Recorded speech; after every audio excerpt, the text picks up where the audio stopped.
This is the parking garage on the 1800 block of Coventry Road in Cleveland Heights, Ohio, zip code 44118. The Coventry parking garage, officially.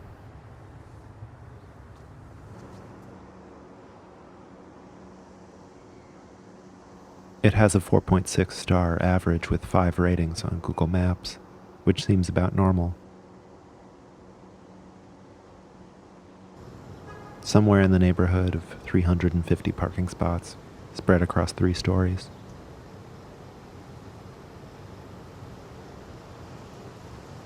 There's a lot visible from up here.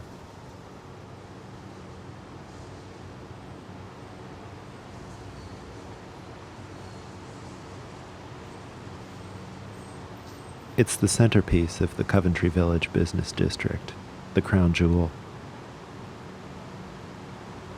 It operates sort of like a lung, drawing in cars, extracting shoppers and diners for use around the block, and sending them back out when spent.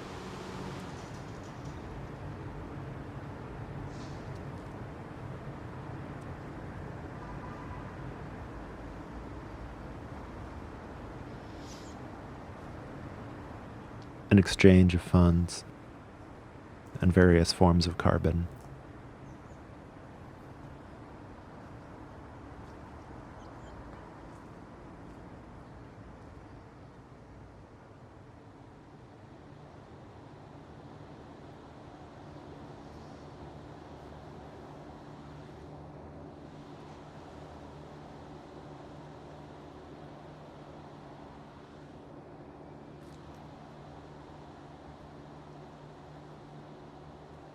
The parking garage is one of the few single-purpose structures left in urban life, a relic from an antique pre-scarcity philosophy of design now too big to fail.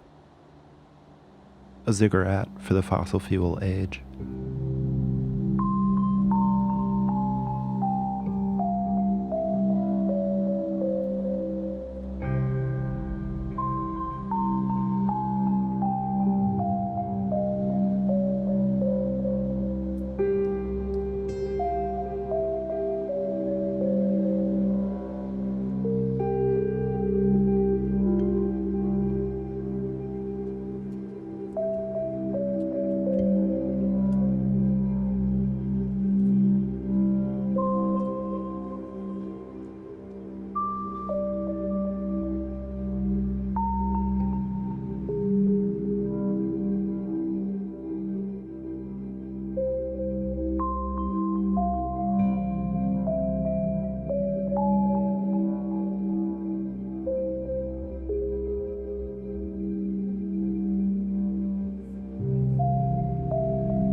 This vast surplus of metered parking won't be enough to save this street.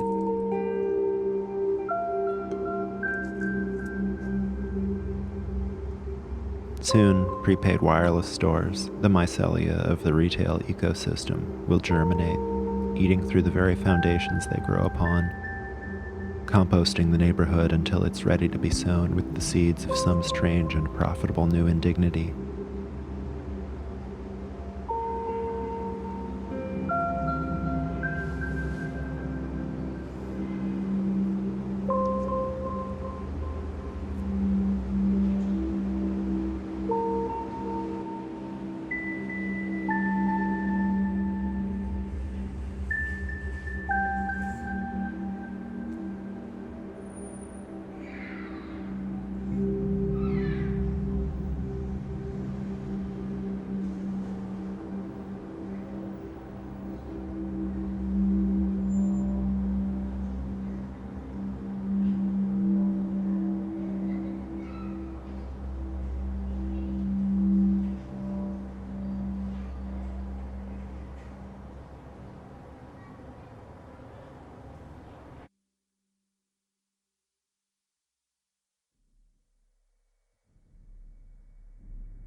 Around University Circle, the density of garages is such that you can stand on the roof of any of them and see several others.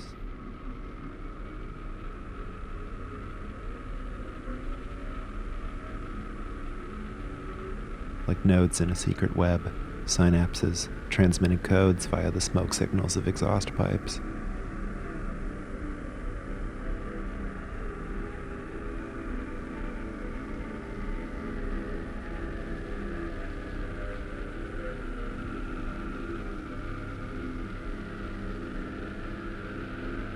There's a whole index of movements, correlatable with GPS data, traffic cameras, surveillance by the various and sundry overlapping PDs of Cuyahoga County.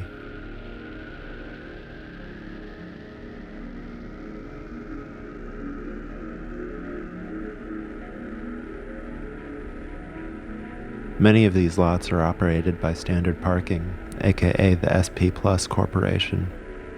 They have something like 23,000 employees. Their stock's around $30 these days, going up all the time. Better buy in now.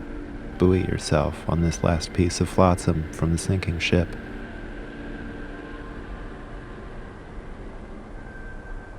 The parking lobby's fingers are in everything. You want a secret cabal? Look no further than those who claim to offer technology-based mobility solutions. But we've always known that the Antichrist would hail from the logistics sector. The place where data models meet concrete and steel. What could be more powerful?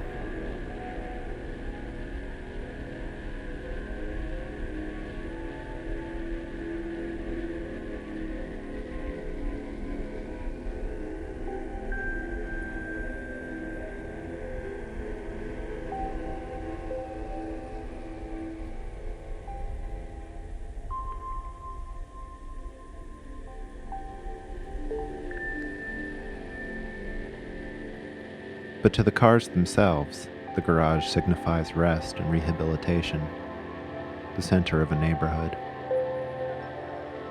a social hub run by the axle of progress.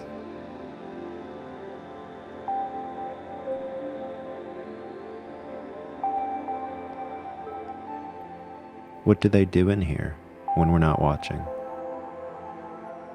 There are over 8 motor vehicles per 10 people in the United States, and that number goes up every year.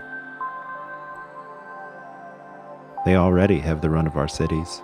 What will they do when there are more of them than there are of us? When they don't need us to drive them anymore?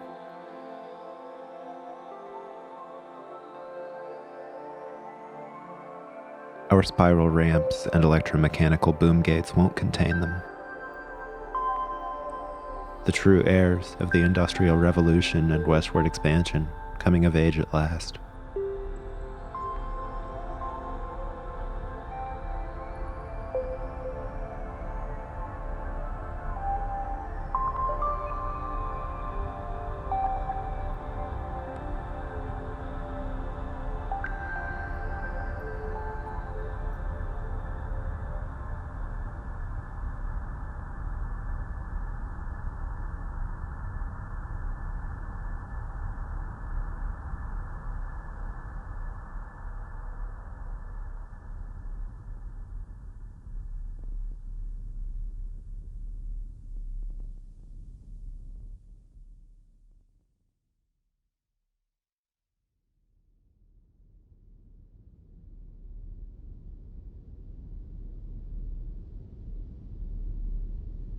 It's happening here, too, at the top of the hill.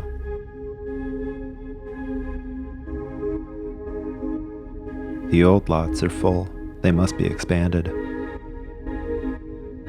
If not across the earth, then up to the heavens.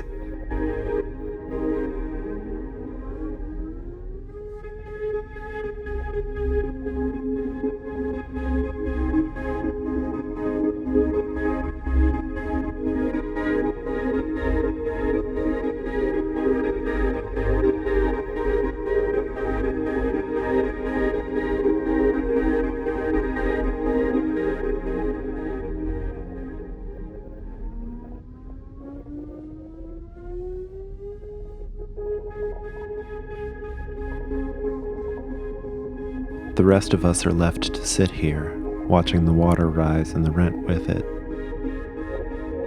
unable to outrun the young motorized god revving towards Bethlehem, and so forced to build monuments to it.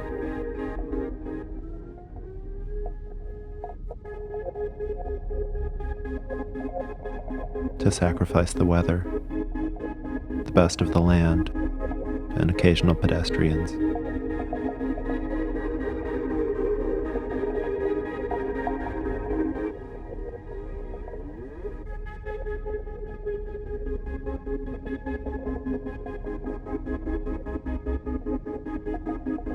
This suburb, long since abandoned by the Rockefellers and such who planned it, will be returned to the same rust-proof, undying hand of heavy industry that birthed its very engineers.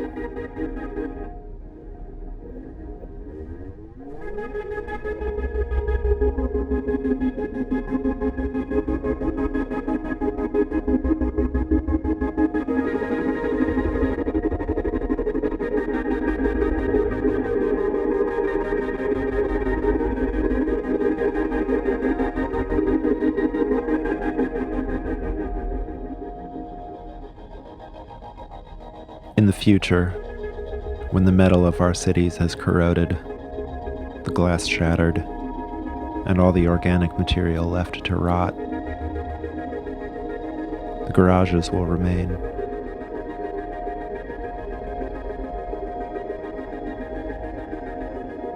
The corners worn down, the concrete weathered but still strong.